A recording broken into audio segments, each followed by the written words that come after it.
Jungle. Bonjour à toutes, bonjour à tous. Très heureux de vous retrouver pour Dingue de Sport sur Sport FM, la radio qui mouille le maillot. Vous pouvez le recevoir également sur le www.sportfmtg.com. Merci de faire confiance à la référence sportive. Dingue de Sport de ce jour parle de la Fédération togolaise de football avec la commission de développement de la FIFA qui a validé le 6 juillet dernier le cadre stratégique 2023-2026. On va en parler dans quelques instants. Le match Togo-Cap-Vert du dimanche 10 septembre 2023 est également inscrit dans l'agenda de Dingue de Sport. On va parler également balle orange, basketball si vous voulez. Et il est l'heure de faire le bilan après le championnat national de la discipline dans les deux tableaux, chez les dames et chez les hommes. Nous allons vous dire tout simplement que Swallows a été couronné dans le tableau féminin et puis étoile filante chez les messieurs. On va dire tout simplement bonne arrivée et Dingue de Sport aujourd'hui en studio. Hervé Tété Agbodon, il est le secrétaire général de la Fédération togolaise de football. Nous avons Chéria Djogli qui vient au nom de Ben Sergio International, structure organisatrice du match Togo-Cap-Vert à venir dans quelques jours. Latif Yorouma de la rédaction de Sport FM. On a également en studio Robert Ajavon, le secrétaire général de la FNB Togo, Papis Barry, Côte de Swallows, ou encore Parfaite Bouillot qui est une joueuse de Swallows, sans oublier des représentants de l'étoile filante. Dingue de Sport, la mise en onde est l'affaire de Okekujo. Je suis Franck Kounouniama, sans oublier de vous dire que la vidéo est toujours gérée par Sir Fonelom. Bonne arrivée. Merci de nous faire confiance, merci de choisir la radio qui mouille le maillot. Sport FM 100 ans. Hervé Tété Agbodon, bonjour, bonne arrivée. Oui, bonjour Monsieur Franck. Comment allez-vous? Bien et vous? Très bien aussi, merci. Latif Yorouma, merci d'être en studio. Merci Franck, bonjour à tous. Alors tout de suite, Hervé Tété Agbodon, on va dire tout simplement que la commission de développement de la FIFA a validé il y a quelques semaines, c'est-à-dire le 6 juillet dernier pour être plus précis, le cadre stratégique 2023-2026. Alors qu'est-ce que c'est et que contient justement ce cadre-là? Merci Monsieur Franck Kounouniama de me donner la parole pour m'exprimer sur notre cadre stratégique. Donc, comme son nom l'indique, c'est un outil de planification, de coordination des actions que nous avons mis en place sur la période 2023-2026. Donc, toutes nos actions de développement, toutes les compétitions que nous jouons ont été regroupées dans un cadre approprié, avec les actions qu'il faut, le budget qu'il faut, pour pouvoir atteindre la vision du comité exécutif qui est d'améliorer constamment la promotion du football. Vous parlez de budget, combien ça va demander par exemple? Vous pouvez estimer? Non. Bien sûr, ce qui a été estimé, ça fait à peu près de l'ordre de 16 millions de dollars, à peu près 12 milliards de francs CFA sur les 4 années. Donc, ça, c'est en termes de revenus. Maintenant, les dépenses vont être chiffrées autour de 9 milliards. Donc, il va se dégager un gap de 3 milliards 500 que nous allons consacrer aux actions de développement, notamment la rénovation de quelques infrastructures, la construction du centre technique qui va nous coûter à peu près 2 milliards 500. Et puis, il y a d'autres projets de développement, notamment le développement du beach soccer, la mise en place d'un plan stratégique pour la direction de communication, la mise en place de la Ligue féminine et d'autres actions de formation sur cette durée de 4 ans. Très bien. Le centre technique à ne pas confondre avec le bloc technique. Bien sûr. Oui, le centre technique également, c'est l'occasion de vous poser la question, où est-ce que ça va se faire? Ça va commencer quand? Et qu'est-ce qu'il renferme un tel centre? Disons que en fait, la construction du centre technique relève normalement du projet Forward 2.0. Sur cette période-là de 2021, de 2019 à 2021, ce qui a été fait, c'est d'abord de rechercher l'endroit où construire le centre, puisque nous n'avons pas d'abord un terrain approprié disponible. Donc, la fédération a d'abord acquis un terrain à Bagui, donc pratiquement à 40 km de Lomé, un terrain de à peu près 25 hectares. pour mettre en place un centre technique qui va peut-être à la longue devenir un centre de haute performance. Donc ce centre va regrouper d'abord dans une première phase un terrain, un gazon synthétique, des dortoirs, l'administration, tout ce qu'il faut pour commencer par accueillir les jeunes pensionnaires pour commencer par s'entraîner là-bas. Donc il y a aussi une deuxième phase qui va voir d'autres infrastructures, notamment CONES, le basket, un coup de tennis ou d'autres disciplines pour faire réellement de ce centre-là un centre de vie où toutes les disciplines peuvent cohabiter. Ça va être un peu comme le Clairefontaine togolais, c'est ça? Oui, disons qu'au départ, c'est un centre de développement. Comme je l'ai dit tantôt, le centre de Clairefontaine, c'est un centre de haute performance. Mais nous visons cela parce que nous avons essentiellement les espaces pour mettre en place les structures qu'il faut. Quand on revient un peu au cadre stratégique 2023-2026, est-ce qu'en interne, y a-t-il un processus pour son élaboration et son adoption? Bien sûr, en réalité, notre cadre stratégique 2023-2026 découle de notre plan 2022-2032 en réalité. Donc c'est un plan sur lequel on avait travaillé, qui a été validé par le comité avec l'Assemblée générale en 2020. Après la Covid, on a eu à la réactualiser et ça a été voté en 2022. Donc c'est le cadre stratégique que nous développons aujourd'hui est tiré de ce plan stratégique général. Donc, toutes les idées forces qui ont conduit à la mise en place de ce cadre stratégique ont été déjà discutées avec les acteurs eux-mêmes, que ce soit lors des réunions de collecte d'informations qu'on avait fait ou même lors de l'élaboration générale même du cadre stratégique et même lors de notre dernier congrès en mai. Le cadre stratégique typiquement a été communiqué aux acteurs. Bien avant même, on avait encore fait quelques réunions avec eux pour systématiser les idées sur lesquelles on veut vraiment travailler. Et toujours dans le cadre de ce cadre stratégique, on a également parlé de TDS, Talent Development Skill, ou voilà, le programme de développement de talent.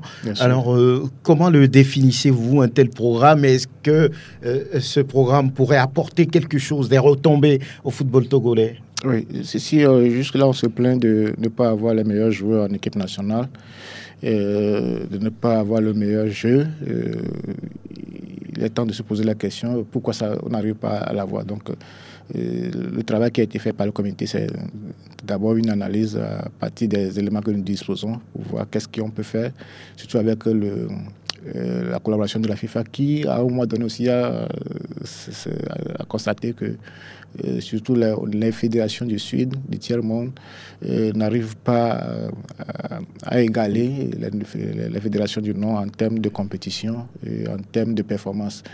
Et donc, l'idée de la FIFA, c'est de faire en sorte qu'il y ait des standards de formation déjà dès la base pour toutes les fédérations. Et voilà. Donc, le Togo est rentré dans la DAS pour mettre en place ce projet de développement des talents qui tourne autour des talents, mais va au-delà. Parce que pour former les talents, il ne suffit pas seulement de mettre quelques joueurs sur le terrain avec quelques ballons. Il y a beaucoup de champs. Ceux qui encadrent les jeunes joueurs doivent aussi être formés. Donc, dans ce volet-là, quand on parle de développement des talents, ça fait un volet pas un volet, mais ça fait un plan de 6 volets, où vous avez les ressources humaines, la gestion, les équipes nationales, les académies, la formation des éducateurs et la détection des talents même qui en fait partie. Donc voilà, ce projet-là a été développé et nous, on avait opté pour commencer avec des jeunes garçons finis de 13 et 15 ans et commencer par un centre de perfectionnement, c'est-à-dire comment on le fait en équipe nationale. Vous avez des stages, vous venez, vous faites 1 semaine, 2 semaines de stage, vous repartez. Mais l'idée, c'est de faire en sorte que dans les 2 ans à venir, dès que le centre technique est mis en place, les jeunes qui seront issus de cette détection et qui seront issus de ces centres de perfectionnement rentrent au centre technique pour une formation de longue durée. Alors, est-ce que le tournoi national des moins de 17 ans rentre dans ce cadre-là. Non. C'est deux choses distinctes. Voilà, j'ai parlé tout à l'heure de ce projet, la TDS, c'est de 13 ans pour les garçons et 15 ans pour les filles. Voilà. Bon, le tournoi que nous faisons actuellement, en réalité, c'est la suite du tournoi qui a été fait l'année dernière. On voulait voir la suite, un peu de faire le suivi. Est-ce que les joueurs ont progressé, etc. Donc, c'est pas les mêmes choses. Les mêmes choses. Mais bon, disons que la finalité, c'est le football. Le football. Alors, on a vu un peu la composition du comité de pilotage de ce développement de talent, on peut dire, des talents. Alors, on a vu Jean-Paul Dossé à Ballot, on a vu l'entraîneur de l'Étoile filante, Ben Tété Adjakpa, Pafio Dobou et d'autres, et puis vous-même et le président.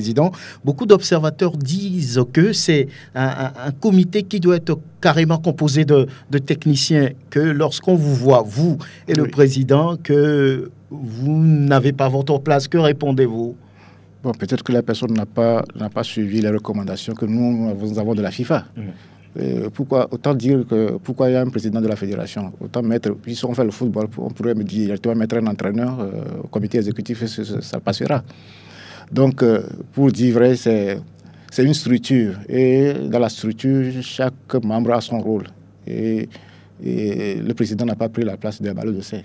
Sinon, il n'y aura pas Ballot Dossé dans le comité. Le président n'a pas pris la place de Mme Tometi, sinon il n'y aura pas Mme Tometi dans le comité. Ou même du DTN. Ça veut dire que quelque part, il y a en même temps le volet technique, mais il y a aussi le volet, comme que nous appelons souvent stratégie, c'est-à-dire ce qui détermine la stratégie au niveau de l'association. Donc la stratégie au niveau d'une association, c'est d'abord le président qui l'incarne et après c'est le secrétaire général. Donc nos deux postes c'est des postes planifiés par la FIFA. Ce n'est pas nous qui avons délibérément décidé de nous mettre à la place des techniciens parce que il n'y a pas que l'entraîneurat dans la détention. Il y a d'autres volets. Il y a beaucoup de volets. Comme je l'ai cité, il y avait 6 volets au total.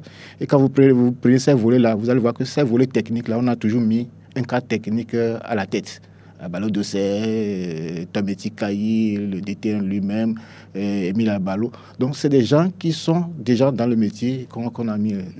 Nous, on ne ferait que notre rôle de contrôle et de suivi de tout ce qui se passe. Sinon, on n'intervient pas trop.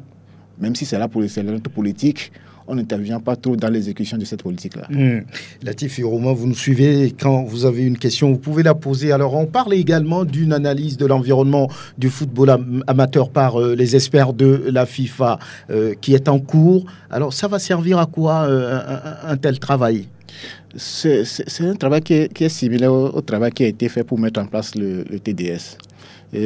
Maintenant, tout le monde, on se plaint souvent à dire que notre football amateur n'évolue pas.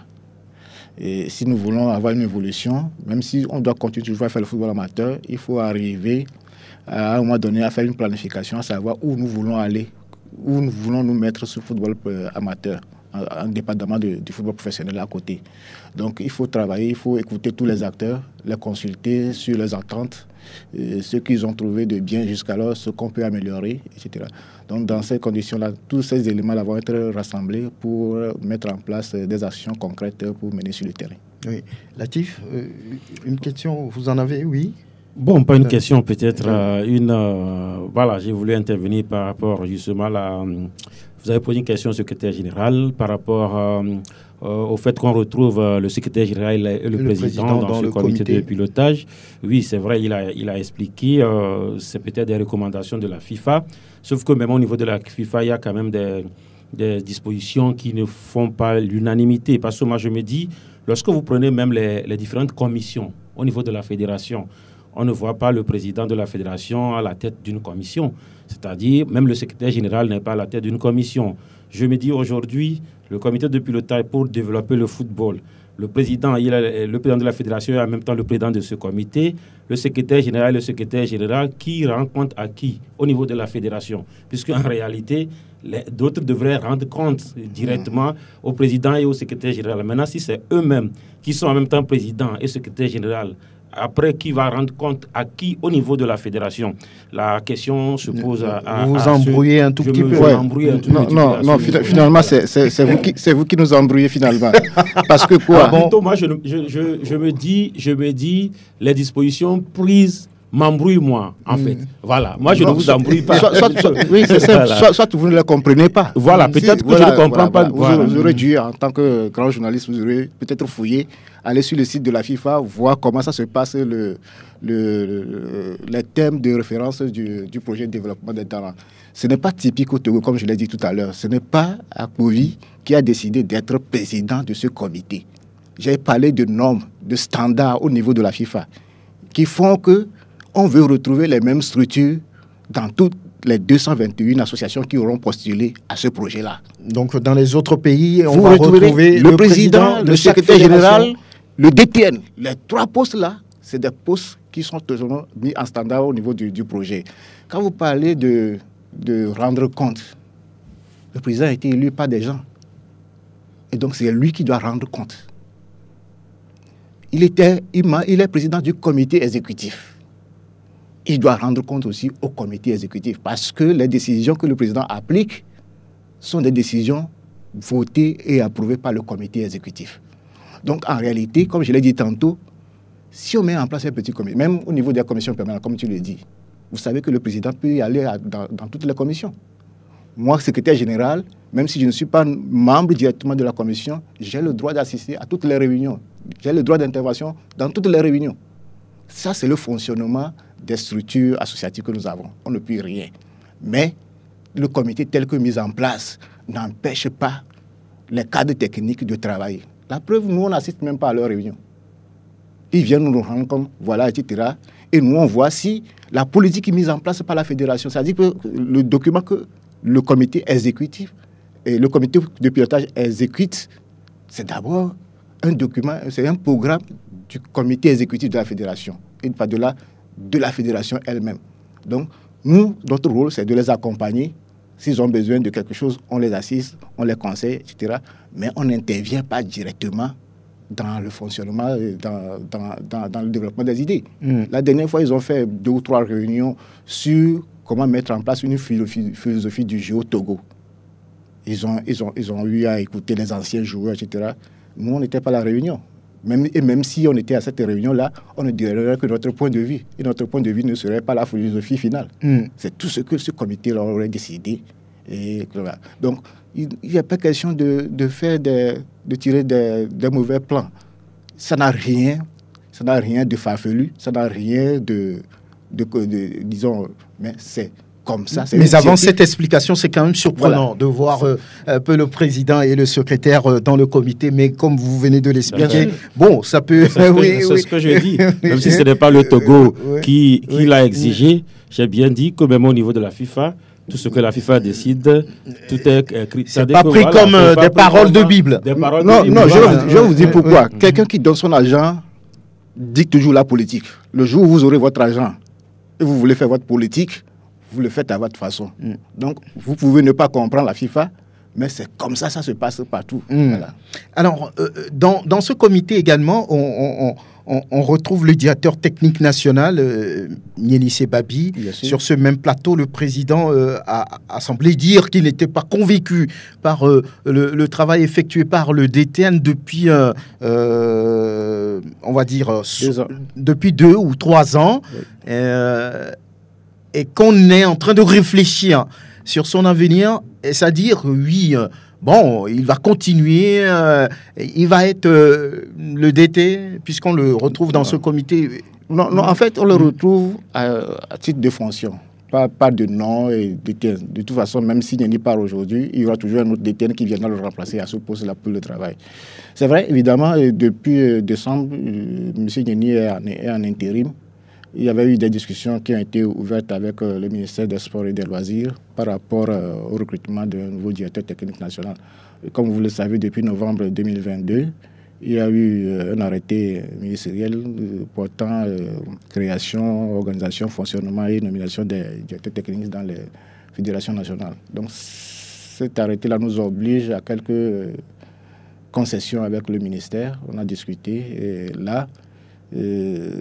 Le 31 dernier, le 31 août, lors de la réunion ordinaire du comité exécutif, la décision a été prise de lancer et l'appel à candidature pour le recrutement d'un nouveau directeur technique national.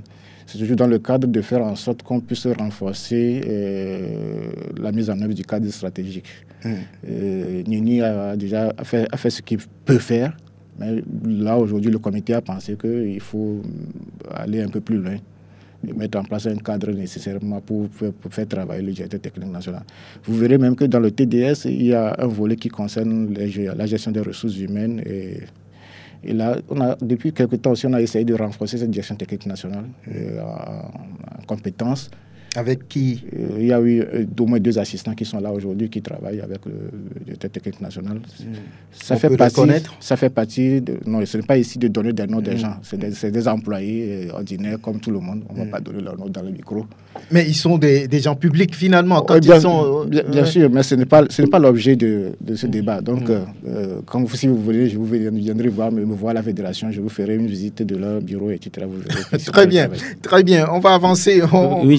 Voilà, je voudrais par rapport au cadre stratégique, le secrétaire général a expliqué. Dans ce cadre stratégique, il a évoqué également la construction du centre technique. Alors, moi, je voudrais savoir la part véritablement de l'État. Parce que je me dis, dans tout pays, c'est la volonté politique qui impulse véritablement le rythme à donner à un secteur, à un domaine. On voit la volonté de la fédération d'aller vers justement ce qui se fait de mieux ailleurs, maintenant au niveau de l'État. Parce que franchement, au niveau des infrastructures, ce n'est pas pour l'instant la priorité de l'État. Je veux parler des infrastructures sportives. Par rapport à ce centre technique, c'est quoi évidemment la part de l'État? Ou c'est la fédération qui fait son truc, l'État n'est pas véritablement impliqué? Non, disons que même pour le projet de TDS, le ministère a été consulté. On a partagé avec le ministère les objectifs de ce projet-là et les résultats attendus. Et donc, quand il s'est agi de construire le centre technique, c'est vrai que directement, il n'y a pas encore de part de l'État. Mais je pense que l'État nous a accompagnés pour avoir les papiers très rapidement, surtout le titre foncier, tout ce qu'il faut faire. Et l'immeuble aussi, on peut le dire. Non, l'immeuble, c'est la fédération. Qui l'a acheté? C'est la fédération qui l'a acheté sur CFR propre. Donc, mais disons qu'il n'y a pas une semaine, on a encore reçu le permis de construire.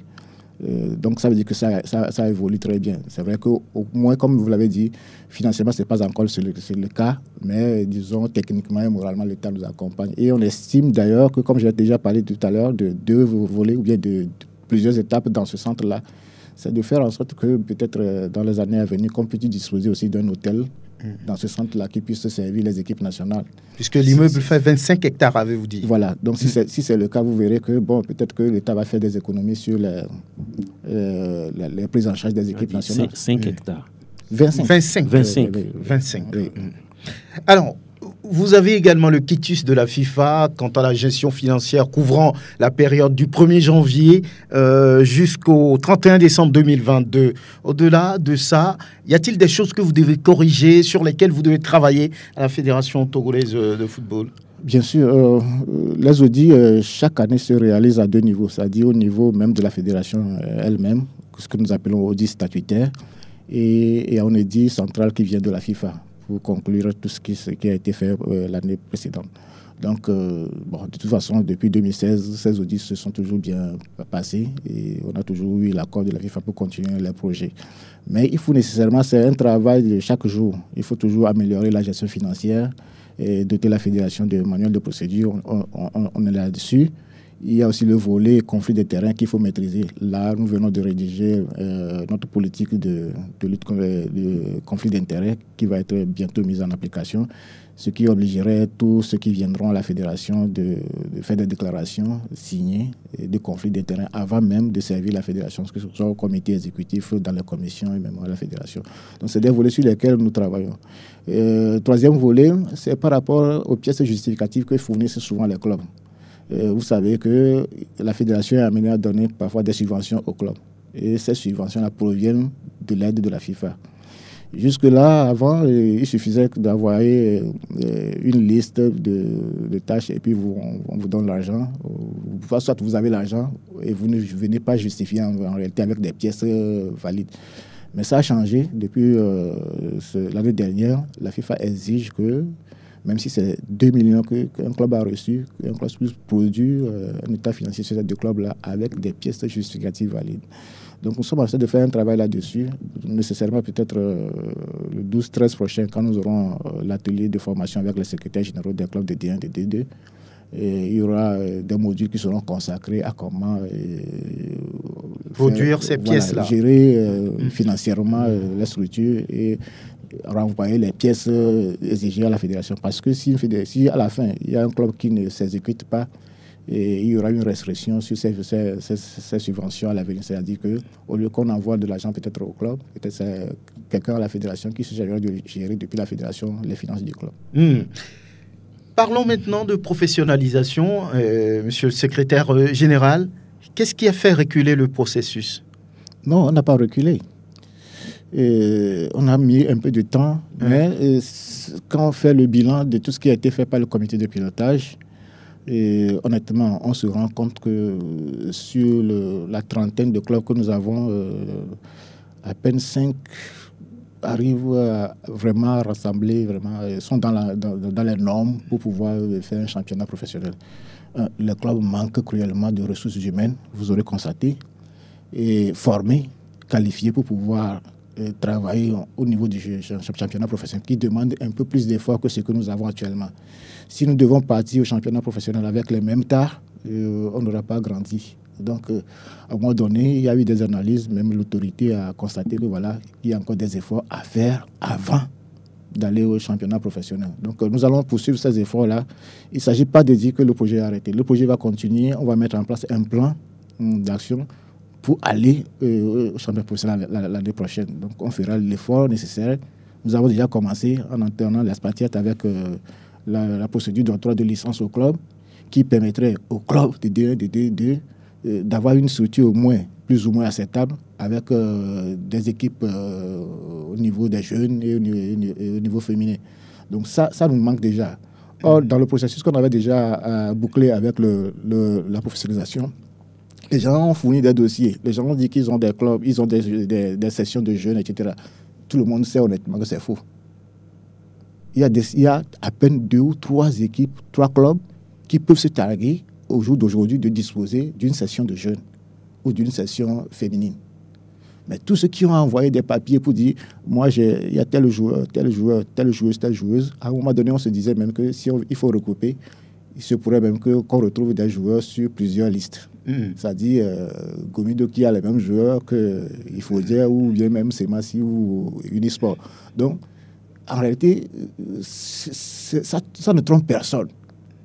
Et si on veut aller au professionnel avec ça, ça pose déjà beaucoup de problèmes. Donc, à un moment donné, les réflexions ont été menées pour qu'on puisse mettre un point et reprendre un peu là où jusque-là, on a constaté que ça cloche beaucoup pour pouvoir reprendre le processus. Donc, ça va aller. Vous n'aimez pas le terme reculer, mais vous revenez quand sur la professionnalisation, puisque la saison prochaine va se jouer sur l'ancien format, évidemment.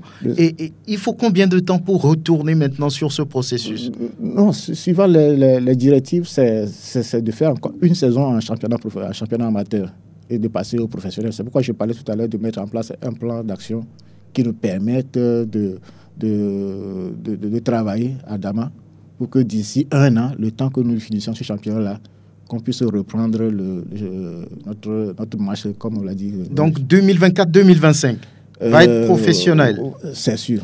On va travailler, on va bosser là-dessus pour être prêt à ce temps-là. Très bien. Vous restez avec nous jusqu'à le temps d'une pause pour parler du match à venir entre le Togo et le Cap-Vert. Avant de parler basketball avec le bilan du championnat national de la discipline remporté au niveau des dames par, souvenez-vous, Swallows, et puis du côté des messieurs par l'Étoile filante qui prend un peu sa revanche, on peut le dire, sur la modèle et qui l'a battue en finale du championnat de la Ligue de Lomé.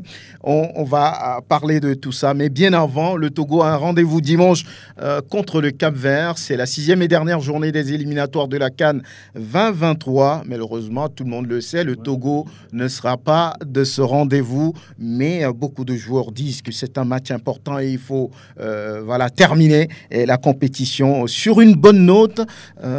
Hervé Tété Agboudon, à la fédération, qu'est-ce que vous vous dites par rapport à ce match-là? Vous voulez de le dire, il faut terminer sur une bonne note.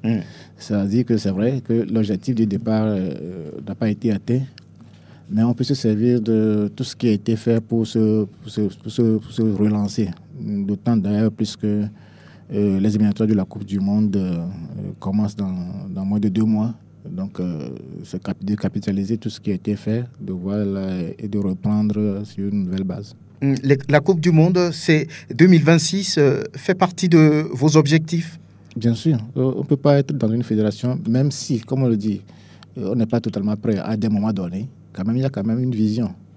La vision existe, maintenant il faut se donner les moyens de l'atteindre. On peut ne pas l'atteindre, mais ne pas faiblir dans la démarche qu'il faut pour pouvoir progresser. Donc, le travail qui se fait maintenant, comme je l'ai dit, on s'était vite empressé de dire nous allons nous qualifier pour la Coupe du Monde 2022, alors qu'on savait nécessairement que l'équipe que nous avons n'était pas totalement prête. Mais on se disait que peut-être l'appétit vient en mangeant. Ça fait partie aussi des objectifs à atteindre, et ne pas les atteindre aussi, ça fait partie du projet. Et donc voilà à peu près. Donc on se dit, ok, c'est vrai, tout n'a pas été mauvais dans tout ce qu'on a fait jusque-là, surtout au niveau de l'équipe nationale A. Donc peut-être le moment viendra, vous ferez le bilan. Mais il y a quand même des points forts sur lesquels on peut se baser et commencer par construire pour l'avenir. Il ne faut pas jeter l'eau et le bébé, si je comprends bien ce que vous voulez nous dire. Alors, Chéri Adioblé, bonne arrivée. Oui, merci Franck. Bonjour confrère Latif, bonjour au SG également. Nous sommes à moins de 4 jours de ce match Togo-Cap-Vert. Vous faites partie de l'organisation. Qu'est-ce qui se fait? Où en est-on? Bon, nous sommes sur les préparatifs, l'organisation de cette rencontre-là. L'objectif, c'est de pouvoir faire une bonne organisation afin de permettre à l'équipe de mieux s'exprimer et aller chercher cette victoire-là pour se relancer, comme on l'a dit. Il s'agit de gagner pour se donner de la confiance, gagner pour se relancer, gagner pour essayer de poursuivre sur la bonne dynamique des 2 dernières sorties. Et donc, en collaboration, bien sûr, avec la Fédération togolaise de football, la structure Sergio Sport est en train de mettre les petits plats dans les grands pour que ce match puisse avoir lieu dans de bonnes conditions. Dans de bonnes conditions. On va écouter certains joueurs d'ailleurs. Le milieu de terrain des éperviers, Marouf Tchakei, désormais dans le championnat tanzanien. Il se prononce. C'est un entraînement léger, il ne faut pas forcer, vu que le voyage a été long. Ce n'est pas moi seul, il a parlé à tout le groupe d'être plus simple, sans pression. Voilà, on a essayé d'être léger. Voilà. Marouf, quand vous portez la tunique jaune, qu'est-ce que cela représente pour vous en tant que joueur? Et déjà, si je vois le maillot jaune, ça me dit beaucoup de choses. Si je vois encore le drapeau, vraiment, j'ai envie de mourir pour gagner tous les matchs possibles que je vais jouer pour ce pays. Je suis vraiment content d'être togolais et je continue à donner le meilleur de moi-même. Voilà. Le match du Cap-Vert, ça représente quoi? C'est très important. Vu qu'on joue à domicile, on doit tout faire pour gagner parce que c'est chez nous. Et aussi, ça fait un moment, le public togolais n'a plus vu la victoire. C'est impératif. On doit gagner ce match pour les faire plaisir. Victoire impérative, dit Marouf Tchakei derrière lui, le plus expérimenté certainement de ce groupe. Il n'y a aucun doute là-dessus. Alexis Romao. Malheureusement, on n'a pas pu se qualifier pour ce CAN-là. On est très déçus. Après, il nous reste encore un match. Il faut rester concentré, même si on n'a plus rien à jouer. On joue devant nos supporters à domicile. Donc, on a cœur de bien finir chez nous à domicile. En plus, ça fait un moment qu'on n'a pas gagné, si je me trompe. On a fait des bons résultats, mais on n'arrive pas à gagner. Donc, on a des bons matchs. Donc, ce serait bien de finir, comme je disais tout à l'heure, sur une bonne note à domicile et donner de la joie aux supporters. On a vu qu'il y a de nouveaux appelés. Comment vous jugez leur qualité, même si c'est le premier jour d'entraînement? Ouais, comme tu viens de dire, c'est le premier jour d'entraînement. Il vient juste d'arriver et ils découvrent le groupe. Qu'est-ce que c'est une sélection? Non, on avait des choses intéressantes. Donc petit à petit, ils vont montrer leur qualité quand il y aura tout le monde. Je suis encore joueur de foot. On joue en Grèce. On a l'objectif de monter avec mon club en première division. Donc on va tout faire pour avoir ces objectifs en fin de saison. Chaque fois, on pose la même question. Quand est-ce que je vais arrêter? Tant que je prends du plaisir à jouer au foot, je continuerai. Tant que j'ai la forme, Dieu merci, ça va. Donc on est encore là. Alexis Romao, pratiquement 20 ans en sélection, bientôt 40 ans aussi, mais il est comme du vin, il est toujours là, présent. Latif Irouma, le Togo ne sera pas à la prochaine CAN, c'est un secret de Polichinelle. Alors, les deux joueurs qu'on a écoutés parlent de matchs importants, il faudra faire une bonne sortie.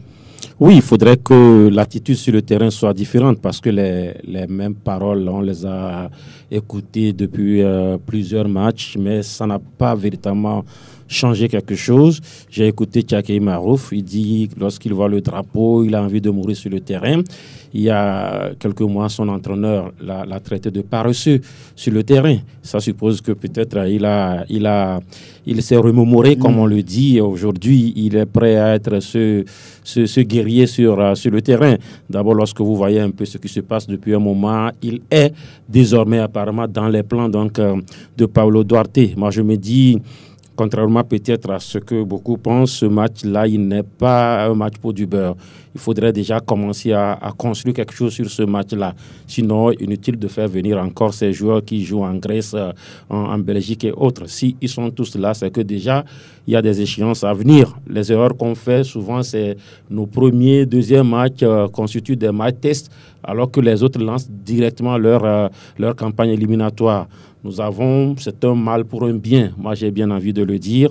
Ce match-là, il sera donc comme un match amical international pour nous. Il faut insister sur ce qui est bon déjà. Il faut arrêter de casser toujours. Je me dis, depuis quelques matchs, on a commencé à jouer dans un schéma 3-5-2. Si le coach a fait jouer son équipe sur 2, voire 3 matchs sur le même schéma, ce qu'il veut, peut-être, il opte sur cette façon de jouer. Il faut insister, peut-être revoir les joueurs pour animer ce schéma, mais il faut éviter de casser pour reconstruire parce que, voilà, Paulo Duarte nous l'a déjà fait. On n'a pas été d'accord avec lui. Lui-même, aujourd'hui, s'est rendu compte. Je pense véritablement qu'on va être désormais méthodique pour pouvoir construire, même si on ne sera pas, pour moi ce n'est pas l'objectif, le Mondial 2026, mais l'objectif c'est d'éviter quand même d'être absent à la CAN 2025. Cheria Djokble, au niveau organisationnel, où en êtes-vous? On demande au public de faire le déplacement nombreux au stade de Kégué. Pour faire le déplacement, il faut passer par les tickets, évidemment. Oui. Combien ça coûte? 10 000, 15 000, 20 000? Non, les gradins sont à 500 francs. Oh. Les tribunes latérales 1000 francs, la tribune officielle à 10 000 et la loge VIP à 20 000. 500 vous savez, comme on l'a dit, on le dit souvent, c'est notre patrimoine. On ne peut pas montrer du doigt notre maison. Donc, nous disons tout simplement qu'on a l'obligation d'accompagner cette formation, on a l'obligation de la soutenir et donc il faut permettre à ce que tout le monde soit là, même si on est déjà éliminé. Latif l'a dit, il y a quelque chose, il y a la victoire à aller chercher. Latif le disait l'autre fois également que on a, à un moment donné, on s'est dit on est fatigué des défaites et donc on a laissé l'équipe faire et on va voir, on s'est rendu compte que ça aussi ça n'a pas marché. Maintenant il faut que le peuple togolais, le public sportif lui-même prenne à bras le corps la destinée de son équipe à la poussant jusqu'au bout et donc si on veut le faire, on ne peut que faire le déplacement du stade de Kégué le dimanche prochain à partir de 16h pour pouvoir donc amener les éperviers.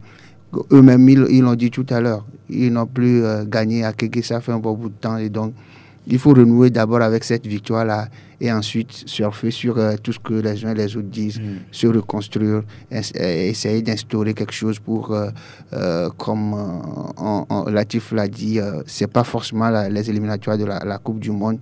Se dire, se qualifier pour la Coupe du Monde, ce serait trop se prendre la tête, à mon sens, mais plutôt la prochaine CAN, 2025. Il faudrait que le Togo y soit. Très bien, on va se retrouver vendredi certainement pour encore parler de ce match. Harvey Tété Agbodan, on va vous donner la parole pour conclure. Que voulez-vous dire peut-être à l'endroit de ce match-là? Disons que, comme on le disait déjà les confrères ici, il ne faut pas oublier que je suis journaliste avant tout. C'est vrai quand même qu'il faut être mesuré dans les objectifs. Donc, pour la CAN 2025, oui, on peut se taguer des bébés. On ne va pas non plus cracher sur la Coupe du Monde 2026. si ça arrive, moi je me souviens qu'avant d'aller à la CAN 2006, on faisait un atelier où il y a le formateur qui disait que le Togo peut se qualifier. Quelqu'un avait dit ça, c'est impossible. Mais moins de 2 ans après, on était à la Coupe du Monde. Donc voilà. Donc, mais comme on a dit, comme je l'ai dit tantôt, il faut toujours avoir des visions. Si on les atteigne, c'est bien. Si on les atteigne, on se dirait pourquoi on ne les a pas atteints et se remettre au travail pour que la prochaine fois on les atteigne.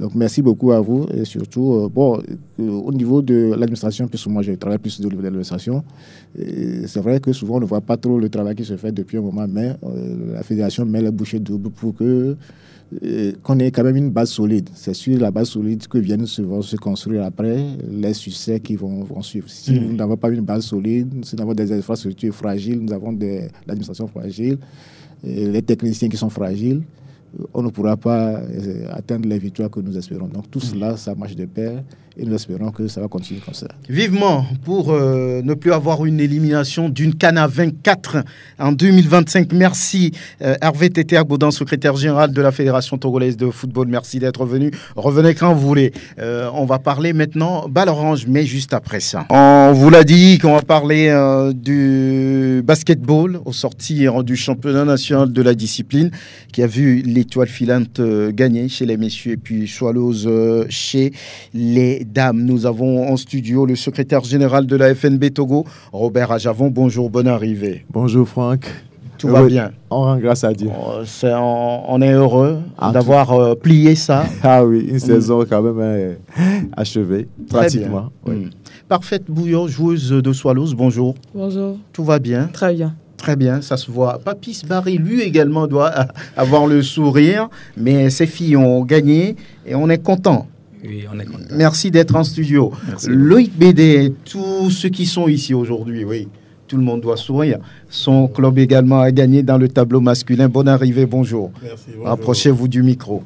Voilà, alors on va donner la parole tout de suite au secrétaire général. Au sortir de ce championnat, quel est votre ressenti? C'est un devoir accompli, on se dit on a bien fait, ou bien il y a des angles qu'on regrette, on se dit on pourrait mieux faire? Disons, comme on le dit, aucune œuvre humaine n'est parfaite. Mais quand même, permettez-nous d'être quand même heureux d'avoir eu à achever cette compétition sans grands incidents majeurs. Et effectivement, peut-être dans la discussion, on verra un peu les couacs aussi. Mais dans l'ensemble, ça s'est bien passé. Oui, c'est une fédération qui est très attendue par rapport au basketball parce que les compétitions ont beaucoup manqué. Aujourd'hui, alors ça a été difficile de regrouper tous les moyens pour arriver à ce championnat. On a vu à la fin beaucoup de ballons donnés, beaucoup de gadgets donnés. Et comment ça s'est fait? Ça n'a pas été difficile? Ça a été très difficile, mais il faut dire qu'il y a la grâce divine aussi. Parce que quand il y a la volonté et puis la foi, Dieu nous accompagne, ça c'est sûr. Et puis ça a suscité de bonne volonté, beaucoup de partenaires qui nous ont épaulés parce qu'ils ont cru à notre projet. Et avec, disons, le soutien de tous les acteurs du basket, qui ont quand même permis à ce que notre basket puisse retrouver une nouvelle image. Donc, je pense que tout ça réuni nous a permis quand même de relever ces défis. On va donner la parole à Carole Banaway. C'est une joueuse de Swallows au sortir de cette finale gagnée la dernière fois. Pour commencer ce match, c'était vraiment pas facile, c'était vraiment difficile, surtout au début. Donc on n'arrivait pas à se retrouver, mais avec les conseils du coach et ses motivations, on a parvenu à surmonter tout ça. Vous n'avez pas paniqué? Si, au début on paniquait et tout, mais on a su gérer cette pression. Le titre de champion, qu'est-ce que ça représente pour Carole Banaway? Vu que c'est la première fois qu'on remporte ce titre, on est fiers de nous et tout ça, voilà quoi. Carole, qu'est-ce qui a été votre force durant le match? Je dirais que ce sont les shoots. J'ai pratiquement marqué mes shoots. Même si j'ai raté certains, j'ai assuré ce certain truc. Carole Banaway, joueuse de Swallows. Parfaite Bouillot, c'est l'autre joueuse de Swallows qui est en studio ici. Comment se sent-on quelques jours après ce sacre? Toujours fier d'avoir porté le maillot de Swallows. On ne réalise pas ou bien on réalise? Si, on le réalise. C'est un travail qui a été bien défini pendant plusieurs années. Donc on peut être que satisfait du travail. Swallows, quand on prend les dames aujourd'hui, qu'est-ce qui fait la force? C'est l'envie de travailler, la détermination, la volonté? C'est ça votre force? Je dirais que oui. Et l'ambiance entre nous les filles aussi. On n'est pas trop cripsé. On ne se dit pas telle est plus âgée que moi. Non, on est toutes sur le même pied d'égalité. Papis Barry, vous connaissez vos filles, vous connaissez le basketball. Oui, vous étiez sur le terrain. Aujourd'hui, vous êtes encadreur. C'est facile de conduire les filles? C'est très difficile parce qu'à chaque temps, il faut les diriger. J'ai pris 2 jours pour retrouver ma voix. C'est pas trop facile de diriger les filles parce qu'à chaque temps, il faut les donner les consignes, parler, crier. Mais c'est pas facile, mais on ne peut rien. C'est le travail, c'est le métier, c'est l'amour qu'on a pour le basket. Donc, on ne peut rien. Vous avez gagné la Ligue au niveau de Lomé. Vous enchaînez avec le titre de champion national. C'est quoi Swallows finalement pour dominer, on va dire, tout sur son passage? C'est que Swallows, aujourd'hui, on a compris qu'il faut vraiment une grande planification, s'organiser depuis le haut jusqu'en bas. Donc, et les filles font pratiquement 5 à 6 entraînements par semaine. Il y a plusieurs coachs, des coachs de meneurs, pivots, ailiers, et il y a un manager général qui coordonne les activités. Donc, on est sous les ordres de l'administration. Donc, toujours comme ça a marché. Donc, on continue toujours comme ça. Et l'ambition pour le futur?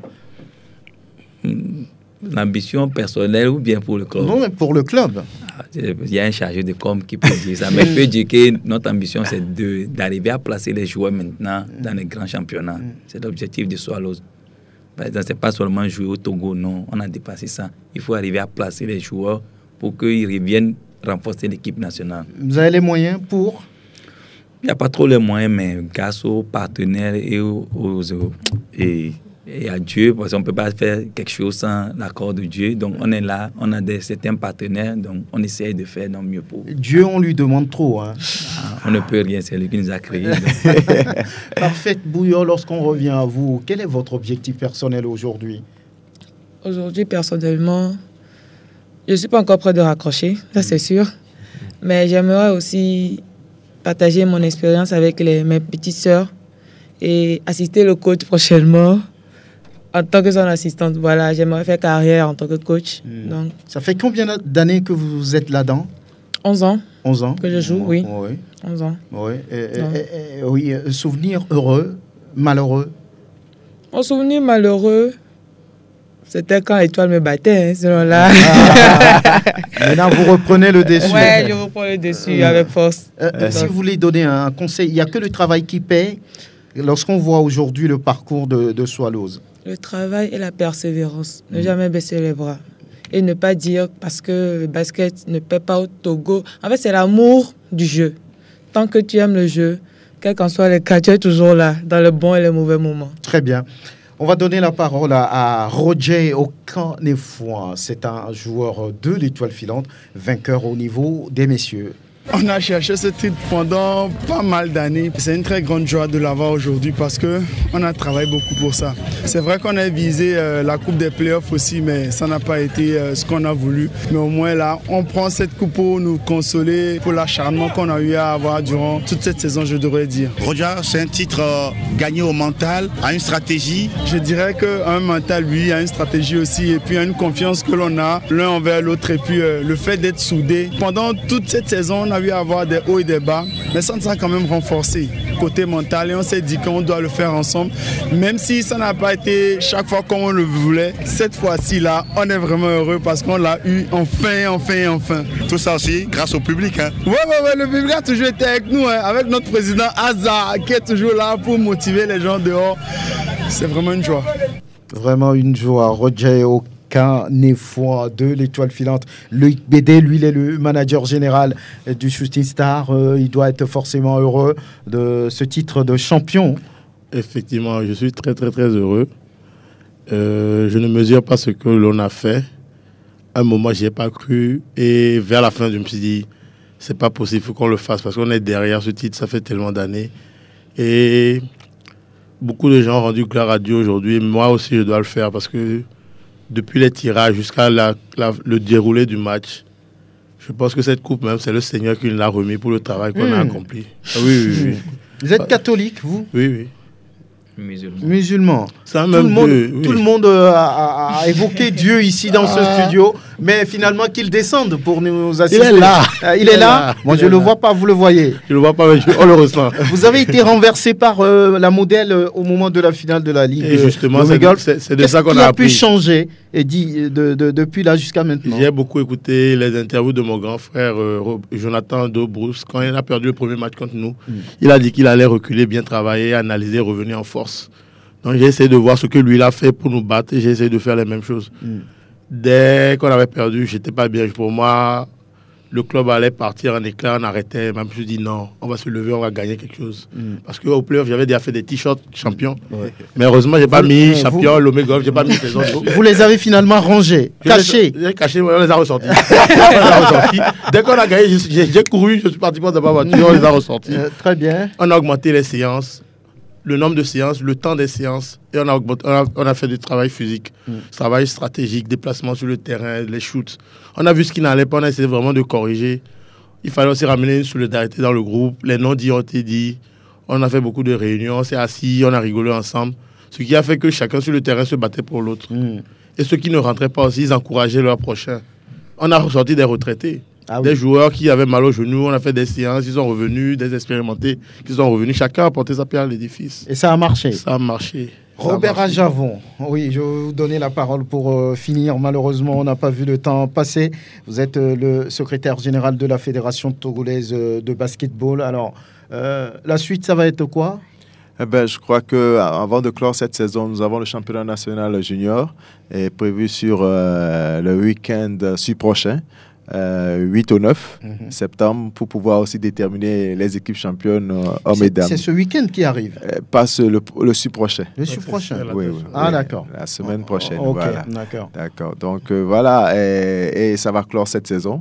Et on va commencer par se projeter sur la nouvelle saison. On espère vite la commencer parce que celle-ci, on a été en retard. Vous estimez, vous entrevoyez, vous voulez la commencer quand, la nouvelle saison par exemple? Déjà, si nous finissons fin septembre, octobre, novembre va nous servir de période administrative pour les transferts autres. Donc, si tout se passe bien. Décembre. Au plus grand âge, janvier, on doit commencer. Janvier 2024. Oui, on doit commencer les compétitions. Très bien. Merci d'être venu. On va avoir le temps de pouvoir parler basketball forcément. Et c'est avec plaisir. Merci d'être venu, Robert Ajavon. Merci. Merci Loïc Wédé, manager général de l'Étoile Filante. Papis Barry, coach de Swallows. Parfaite bouillon. Félicitations encore une fois. Merci. On a le temps de se retrouver. Allez, portez-vous bien. À très bientôt. Merci Eloma Dovon au Kekudio. Allez, à bientôt.